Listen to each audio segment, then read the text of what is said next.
de partage donc, que le Seigneur permet. Donc, je ne suis pas seul, nous recevons des bien-aimés. Voilà, donc bonjour à vous, mes frères. Bonjour, bonjour mon frère. Vous allez bien? Très bien. Très bien. Amen.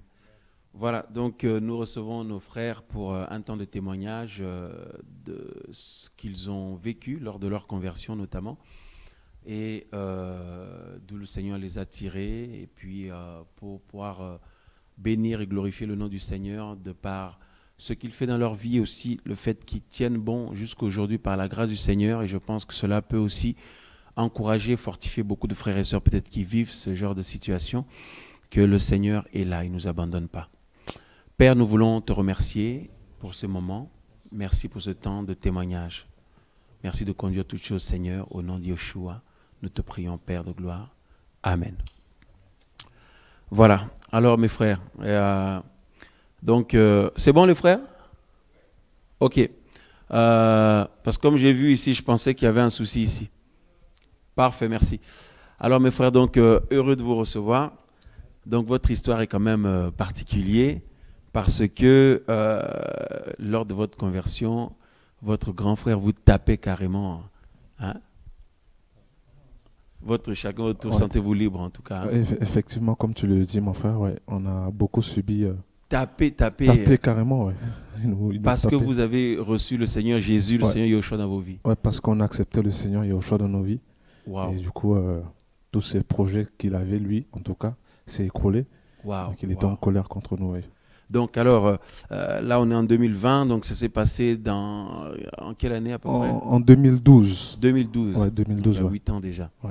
D'accord, donc vous étiez quand même jeune, hein, et puis aujourd'hui, à l'époque vous aviez 16 ans, vous 16 disiez. Ans, ouais. Waouh, à 16 ans vous étiez touché par le Seigneur, quelle grâce. Amen. Alors que d'autres jeunes se livrent à n'importe quoi, se laissent aller à la mode, le péché, et vous aviez tout laissé pour suivre le Seigneur. Amen, c'est ça. Et ça vous a coûté carrément des coups. Beaucoup, ouais. Oh là là, Seigneur. Alors aujourd'hui, vous êtes mariés, chacun, donc vous avez vos épouses. Tout se passe bien? Très bien, par la grâce de Dieu. Amen. Gloire au Seigneur. Alors, donc pour revenir un peu sur votre histoire et comment ce témoignage, comment les choses ont commencé un peu. Vous me disiez tout à l'heure que vous sortiez de Guyane et avec l'objectif de venir en France, en métropole, pour faire une carrière de footballeur. C'est bien ça. En fait, tout a commencé, on est venu en France en 2009. Donc avant de venir en France, en fait, on a un cousin profane qui est reconnu dans le monde, qui fait des musiques du monde. Donc du coup, en fait, comme lui, il est très connu ici en Europe, donc il est venu en Guyane pour faire un clip. Et c'est là qu'il va nous prendre en fait en vidéo. Et après, lui, quand il est revenu en France, en fait, il a publié ce vidéo-là où on joue au foot dans ce clip. Waouh, il vous a filmé. Voilà. Pour... Il nous a filmé.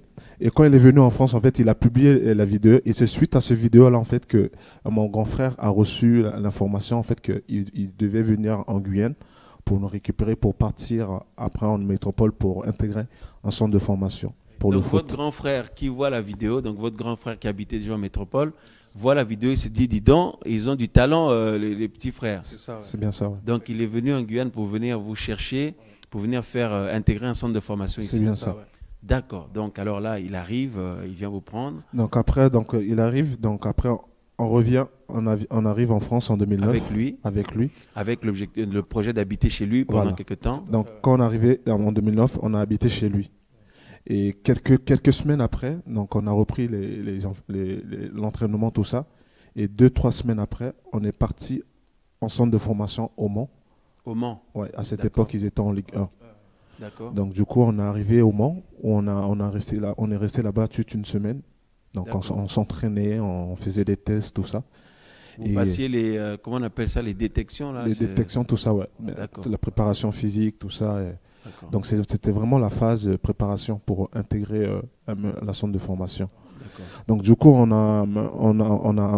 a été au Mans, on a fait ce qu'il y a à faire. Et malheureusement, en fait, ça n'a pas abouti.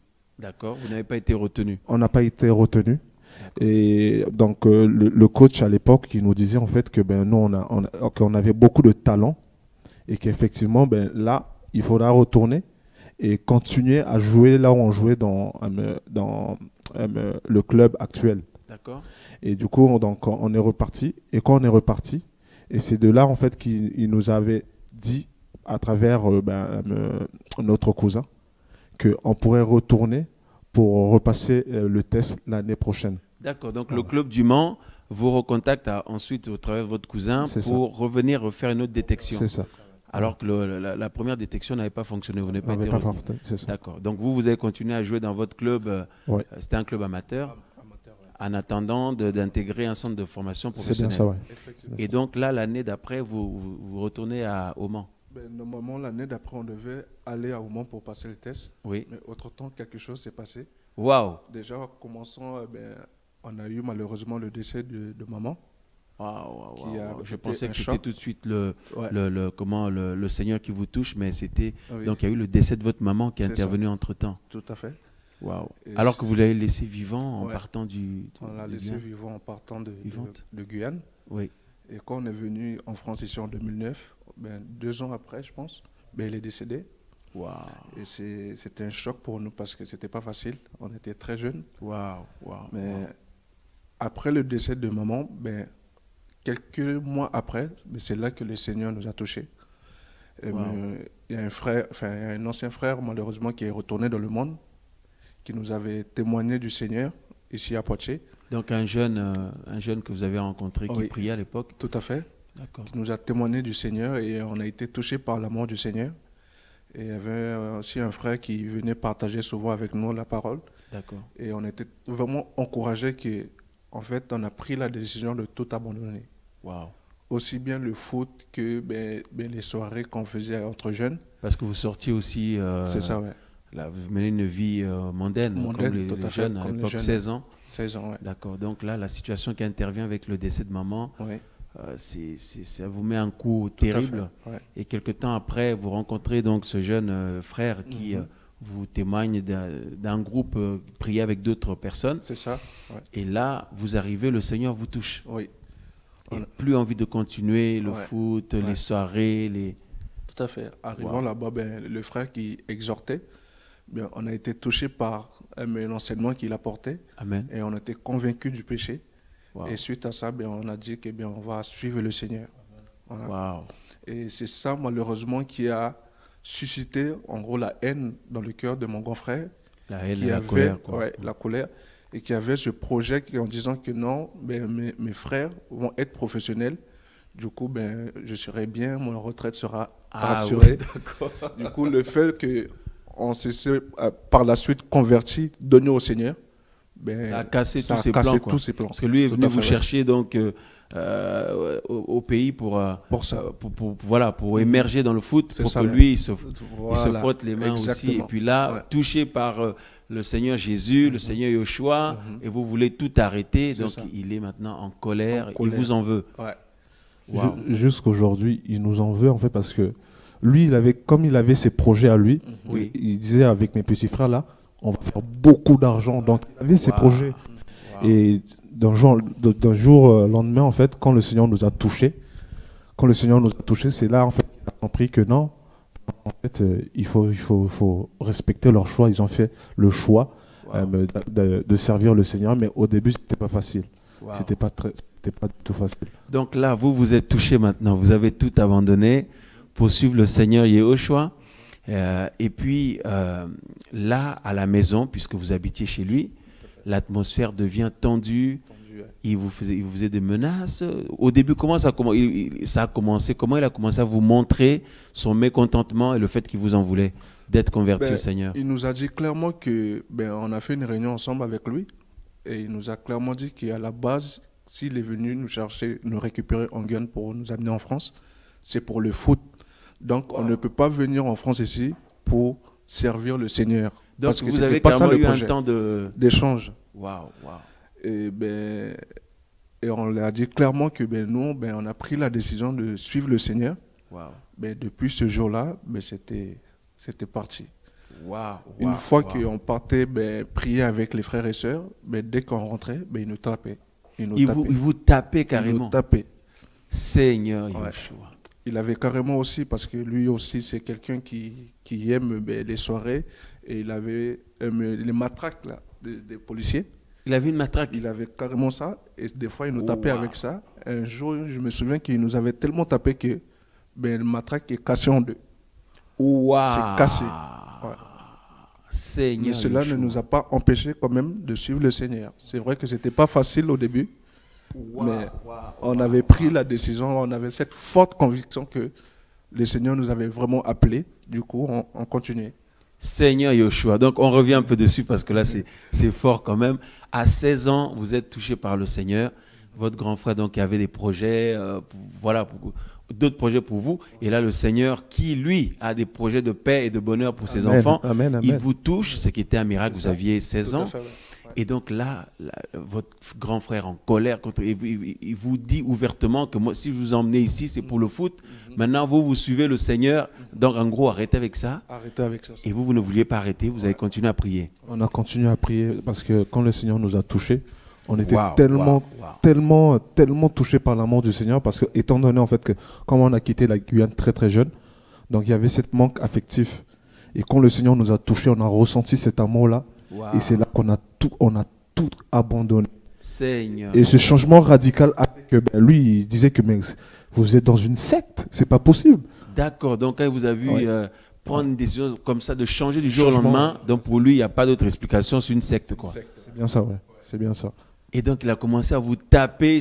Quand vous retournez, après les réunions, vous rentrez, il vous tapait, même vous a tapé avec une matraque qui s'est cassée carrément. Cassée en deux. Mais vous étiez blessé Bien sûr, on était blessés, il y avait des marques partout. Seigneur. Mais en fait, je ne sais pas, j'arrive pas à expliquer les choses parce que malgré qu'il nous tapait, indépendamment de notre volonté, on allait toujours à la prière. Parce que, sachant que en allant à la prière, en revenant à la maison, il va nous taper.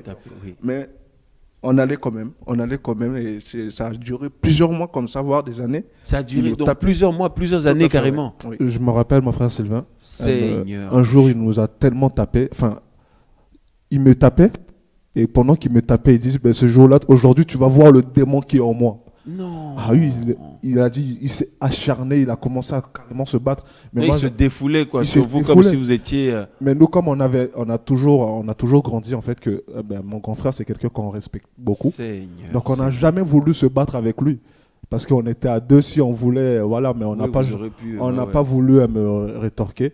Mais sinon, il nous a tellement tapé. Donc là, en te tapant, il te dit, tu vas voir le démon qui est en moi aujourd'hui. Tout à fait. Ouais. Je me rappelle très bien. Des fois, quand on réfléchit à ça. Vous criez, comment ça... Mais les voisins n'ont rien dit. Enfin, comment ça se passait? Non, les voisins n'ont rien dit. Et sa copine était là. Il voyait ces choses. Il voulait intervenir aussi des fois, sa copine.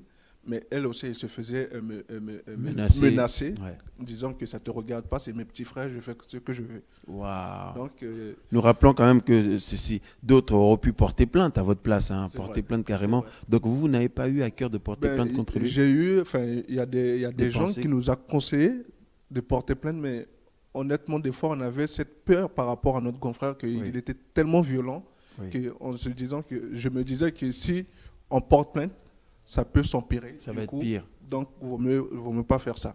Wow.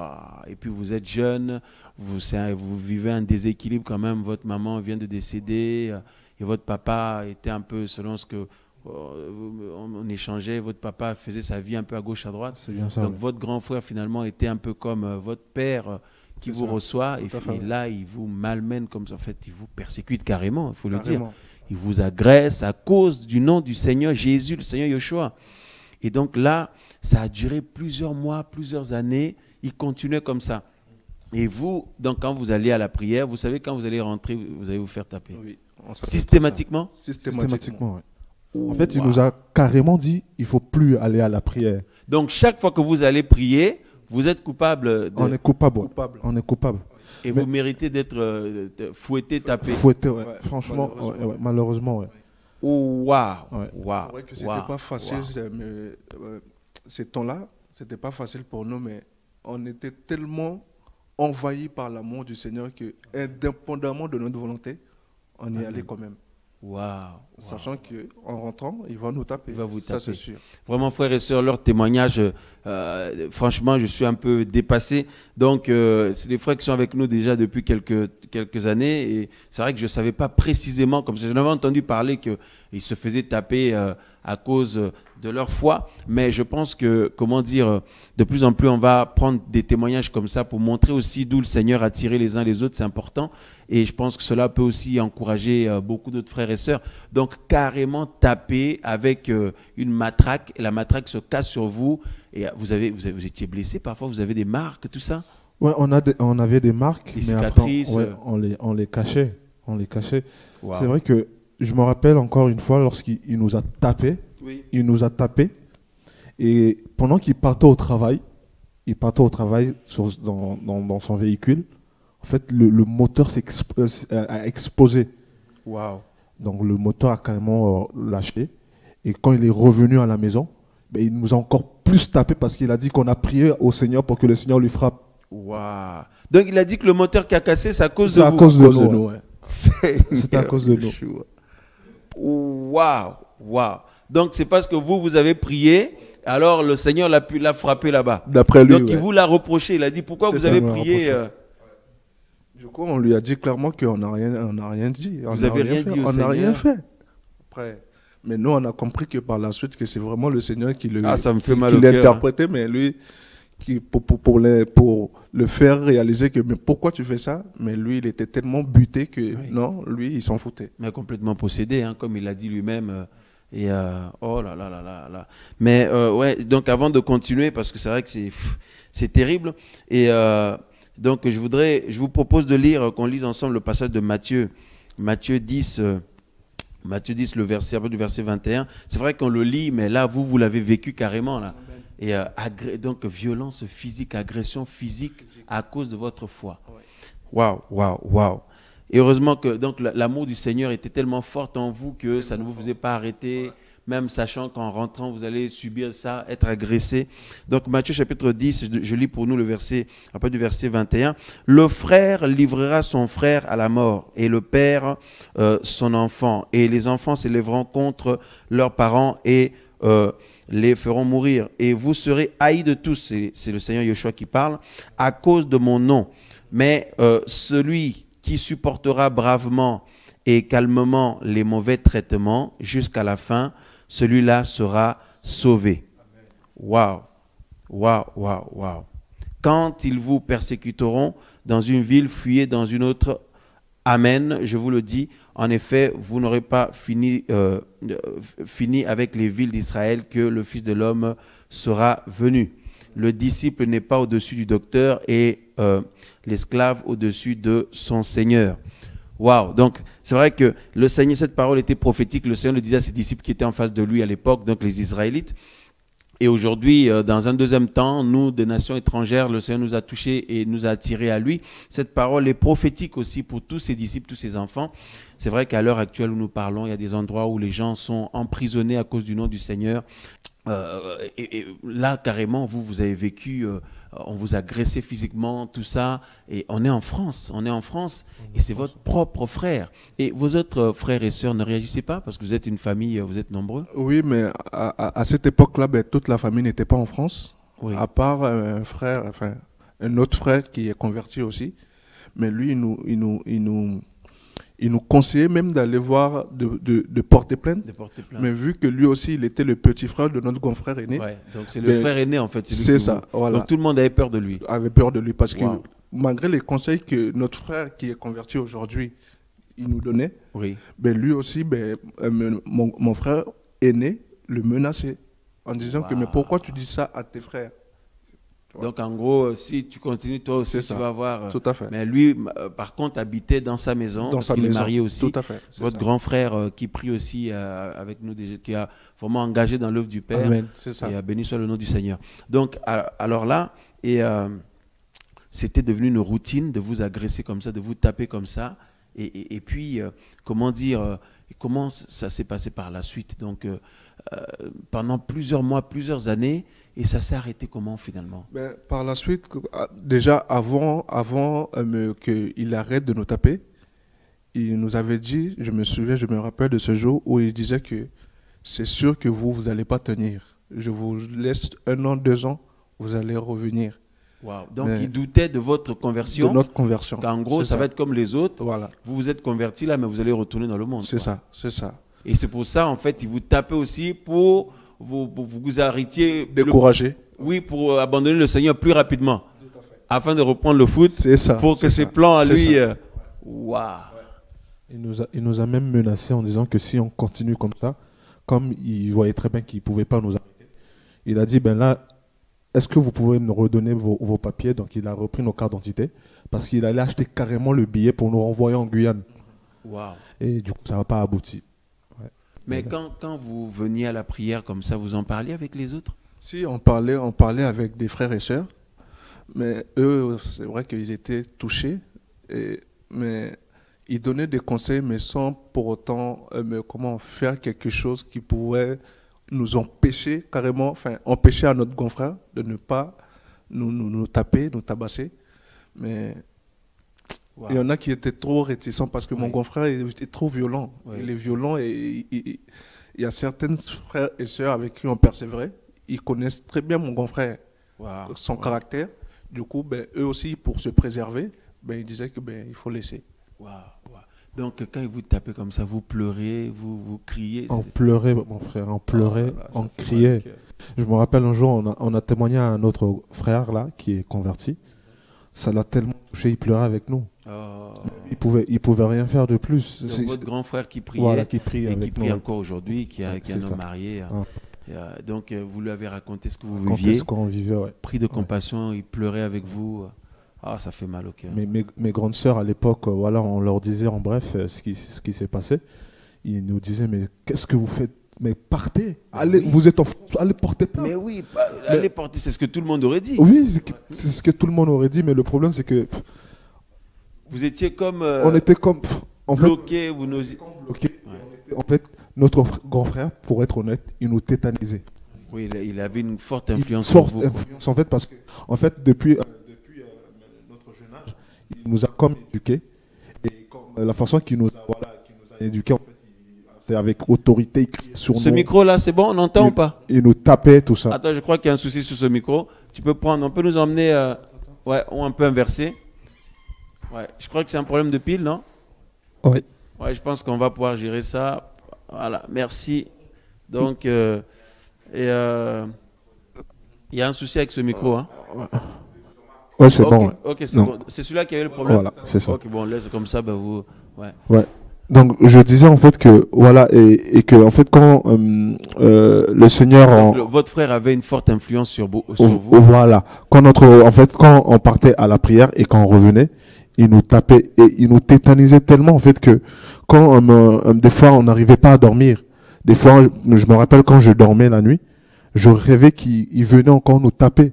Donc, il nous hantait carrément en fait parce que c'était étant donné en fait qu'on était très jeunes et que le Seigneur nous avait vraiment touchés et que on s'est vraiment engagé dans la voie du Seigneur, ben on avait cette crainte. Mais franchement, c'était pas du tout facile. C'était pas facile. Ouais. C'est terrible. Ouais, c'était pas facile. Waouh. Je me rappelle, c'est vrai que on avait reçu des conseils de pas mal de gens de porter plainte. Mais vu qu'on dépendait financièrement de notre grand frère, et en fait, c'est lui qui faisait des trucs pour nous, qui achetait des vêtements, qui nous donnait à manger. C'est lui qui vous... D'accord. On ne pouvait rien faire parce qu'on se dit que si on porte plainte, toutes ces choses-là, il n'y aura personne qui pourra subvenir à nos besoins. Merci. Du coup, on avait cette crainte. Parce que c'est lui, effectivement, c'est lui qui vous achetait vos vêtements, chaussures, c'est lui qui vous nourrissait en fait. C'est un détail qu'on a oublié d'insister. Bon, c'est normal, vous habitiez chez lui, mais en fait, donc vous étiez aussi bloqué quelque part comme dépendant. Vous dites, si vous partez, vous allez aller où, quoi? Waouh, Seigneur. Mais c'est terrible. Quand je vous vois là, vraiment, je me dis, mais comment vous avez... Donc, et vous sentiez la force du Seigneur qui vous faisait tenir. Donc, quand vous priez, à cette période-là, quand vous allez pour prier, vous sentez plus fort le Seigneur? Franchement, heureusement que le Seigneur était toujours là. Malgré toutes les fois que notre grand frère nous a tapés, on n'a jamais envié, on n'a pas voulu faire un complot parce qu'on connaissait des gens qui disaient que non, s'il continue à faire comme ça, on va l'agresser physiquement. Mais on disait non, on laisse tout entre les mains du Seigneur. Ouais, mais c'était pas facile. Le Seigneur nous a soutenus dans ce combat. Wow. Ouais. C'est terrible. Et donc, on en parle comme ça, comme un jeu, mais c'est comme si c'est facile. Mais je pense que ça devait être horrible. Cette période-là, c'était absolument horrible. Chaque fois que vous reveniez de la prière, vous étiez tabassé, agressé, vous pleuriez, etc., etc. Alors vous me disiez, donc au fur et à mesure, il a commencé à recevoir, le Seigneur a commencé à le menacer en songe. Donc un jour, il a eu un songe où il a eu peur, quoi, et puis il vous a parlé. C'est ça. En fait, un jour, il a eu un songe, et pendant qu'il a eu le songe, la nuit, le lendemain, il vient nous voir, et il nous a réunis, et il nous a dit, en fait, partez. Parce que pendant que je dormais, il y a quelqu'un qui m'a dit de vous laisser partir. Wow. Et c'est là, en fait, c'est là qu'il nous a laissé partir, suite au songe qu'il a reçu, en fait. Le micro allumé. Voilà, c'est ça. Merci, notre frère. Donc, merci de votre compréhension aussi, frères et sœurs. Donc, comment dire, les micros avaient, voilà, je pense, un problème de pile, hein, donc c'est bon. Merci Seigneur. Donc, on continue. Alors. Ouais. Donc, je disais en fait que il avait reçu le songe. Et dans le songe, en fait, il voyait quelqu'un qui lui disait de nous laisser partir. Wow. Et c'est là qu'il nous a partagé en fait que non, vous pouvez partir. Donc on a quitté la maison, là où nous étions chez notre grand frère, pour partir habiter chez le frère qui est l'autre converti. L'autre grand frère qui est converti. C'est ça. Qui prie, quoi, qui est converti. Waouh. Suite à ça, dès qu'on est, sachant que notre grand frère qui prie actuellement, dès qu'on est atterri chez lui, oui. C'était vraiment une paix. Oh Seigneur. Une paix. Et là, on était soulagés. On avait en fait cette facilité d'aller prier avec les frères et sœurs et rentrer à la maison sans la peur d'être tapé. C'est ça, tout à fait. Oh Seigneur. Tout à fait. Et c'était encourageant et c'est ça en fait qui a fait qu'aujourd'hui, on peut dire que vraiment le Seigneur nous a gardés. Amen. Parce que c'était pas facile. On pouvait abandonner, mais indépendamment de notre volonté, en fait, le Seigneur renouvelait en nous sa force. Wow. Et on allait. Ouais. Wow. Effectivement, il y avait de quoi abandonner. Hein. Donc le Seigneur, à chaque fois, il vous fortifiait. Quel témoignage, quel témoignage. Donc ça avait duré vraiment plusieurs années, quoi. À peu près combien? Ouais, enfin, on va dire... ouais, jusqu'en 2000, de 2012 en 2000... 2012 jusqu'à... 2013-14 ouais. Un an et demi, 2 ans. Ouais, un an et demi, 2 ans, je pense. Un an et demi, 2 ans. Dis donc, vous avez... C'est terrible, quand même, là. Là, c'est... Ouais. Pour moins que ça, d'autres auraient, même le Seigneur, ils auraient dit des choses. Mais c'est sûr que, comme beaucoup, on le disait tout à l'heure, vous aurez conseillé, mais sortez de là, portez plainte. Mais c'est vrai que concrètement parlant, dans le contexte, vous étiez sous son influence, vous avez peur de lui, et puis vous n'avez pas de... Voilà, c'est lui qui vous nourrissait, qui... Waouh. Et qu'est-ce que vous retenez de cette période-là, mes frères, vous-même, au fond de vous aujourd'hui, 8 ans après? Qu'est-ce que vous retenez après ces temps de marche avec le Seigneur? Et qu'est-ce que vous pouvez dire un peu par rapport à ça? Franchement, ce que je retiens de tous ces temps qu'on a vécu avec notre grand frère, en fait, c'est l'amour du Seigneur. L'amour du Seigneur qui a fait qu'on a persévéré, on a su persévérer jusqu'à la fin. Parce que si il n'y avait pas eu cette rencontre, cet amour qui a inondé notre cœur, je pense à un moment donné, en fait, on allait baisser les bras et repartir carrément. Parce que jusqu'aujourd'hui, il y a des personnes qui nous connaissent. Dès qu'ils nous voient, ils sont en colère, littéralement. Pourquoi? Et je dis, mais pourquoi tu es en colère? Il a dit, mais parce que vous, là, normalement, on devait vous voir sur TF1. Parce donc que vous, normalement, vous devez être pro, quoi. Pro, parce que vous jouez au foot. Pourquoi vous avez arrêté? Donc il y en a qui vous en veulent jusqu'aujourd'hui. Jusqu'aujourd'hui. Même mon grand frère, jusqu'aujourd'hui, à chaque fois, lorsqu'on va le voir, s'il y a des amis qui sont là, il commence à nous attaquer. Il dit, voilà, des jeunes que j'ai emmenés en France, aujourd'hui, voilà. En gros, vous avez gâché votre vie en suivant le Seigneur. Waouh, frères et sœurs, donc, vous voyez un peu, donc, l'amour pour le Seigneur était plus fort. L'amour pour le Seigneur était plus fort dans le cœur de nos frères. C'est vrai que jusqu'à aujourd'hui, ils continuent à subir des persécutions ou, directes ou indirectement par rapport à ça, mais beaucoup d'autres peut-être auraient dit vouloir percer dans telle chose, alors que là, le salut vous était proposé et le Seigneur vous a fait grâce de saisir. Alors mes frères, qu'est-ce que vous pouvez dire un peu à nos frères et sœurs qui suivent? Vous pouvez regarder la caméra par ici, vous qui êtes passés par là, et l'amour du Seigneur qui vous a animé. Je ne sais pas, avant de dire le mot de la fin, Jocelyn, comme ton frère, comment toi qu'est-ce que tu retiens de cette période-là? Ben moi, ce que j'ai compris, c'est que le Seigneur nous a appris pas mal de choses. Et cette situation, c'est vrai que c'était pas facile, mais comme Jean-Marc l'a dit, en fait, on était tellement inondé par l'amour du Seigneur qui fait que bien, on ne voyait pas ça. Wow. Malgré qu'il y avait des jeunes, parce que quand l'œuvre a commencé ici à Poitiers, on était beaucoup de jeunes. Et malheureusement, il y en a plusieurs qui se sont abandonnés, retournés dans le monde. Et suite à ça, il y en a plusieurs qui nous décourageaient, disant, mais attends, vous subissez déjà la persécution de la part de votre frère, il faut abandonner. Donc il faut faire comme les autres jeunes, il faut retourner dans le monde, tout à fait. Aller chercher à courir après les filles, tout ça, les boîtes de nuit. Tout à fait. Wow. Mais malgré ça, on sentait quelque chose en nous qui dit non, c'est pas ça. Persévérer.